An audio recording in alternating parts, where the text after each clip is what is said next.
అది national international players ను అందించిన గ్రౌండ్. నిత్యం ఆటలతో సందడిగా కనిపించిన ఆ గ్రౌండ్ ఇప్పుడు ఫంక్షన్లకు, పార్టీలకు వేదికైంది. స్పోర్ట్స్ మాటలుంచితే కనీసం వాకింగ్ కోసం వచ్చేవారికి అందుబాటులో లేని పరిస్థితి.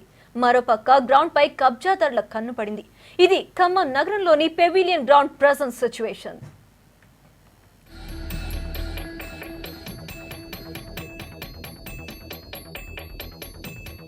ఇది ఖమ్మం నగరం నడిబొడ్డున ఉన్న పెవిలియన్ గ్రౌండ్. జిల్లా నుంచి ఎంతో మంది క్రీడాకారులు ఈ గ్రౌండ్ లోనే శిక్షణ పొంది నేషనల్, ఇంటర్నేషనల్ ప్లేయర్స్ గా సత్తా చాటారు.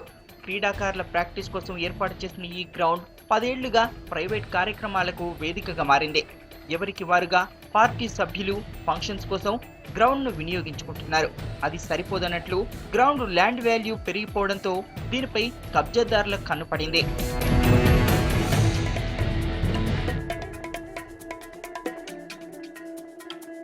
పెవిలియన్ గ్రౌండ్ ది 80 ఏళ్ల చరిత్ర.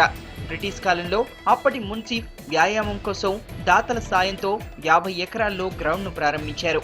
రాను రాను గ్రౌండ్ చుట్టుపక్కల ప్రభుత్వ కార్యాలయాలు, వాణిజ్య భవనాలు ఏర్పాటయ్యాయి. దీంతో ప్లే గ్రౌండ్ ముక్కలు ముక్కలుగా విడిపోయింది. మైదానం కాస్త 4 ఎకరాలకు పరిమితమైంది. ఈ గ్రౌండ్ లో ఎంతో మంది క్రీడాకారులు ఆటలు ఆడి రాష్ట్ర స్థాయికి, నేషనల్ స్థాయికి వెళ్ళడం జరిగింది. అటువంటి పెవిలియన్ గ్రౌండ్ని ఈనాటి గవర్నమెంట్ కానీ ప్రభుత్వ అధికారులు దీనిని రాజకీయ నాయకులకి, వేరే విధంగా ప్రైవేటు సెక్టార్లకి లీజుకి ఇవ్వడం జరుగుతుంది. దానివల్ల అందులో వ్యాయామం చేసుకునేటువంటి వాళ్ళకి కానీ, క్రీడాకారులకు కానీ చాలా అంతరాయం కలుగుతుంది. గ్రౌండ్ లో పార్టీల బహిరంగ సభలు, సర్కస్లు, ఫంక్షన్ల వల్ల వ్యాయామం చేసేందుకు అవకాశం దొరకడమే లేదంటున్నారు స్థానికులు.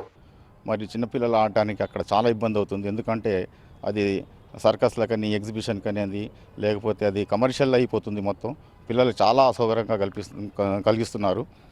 ఇంకోటి ఏంటంటే ఇక్కడ ఈ మధ్యకాలంలో ఈ మున్సిపల్ కమిషనర్ గారు ఇచ్చినటువంటి స్టేట్మెంట్ చూస్తూ ఉంటే ఎట్లుందంటే ఇది కేవలం కమర్షియల్ కోసమే.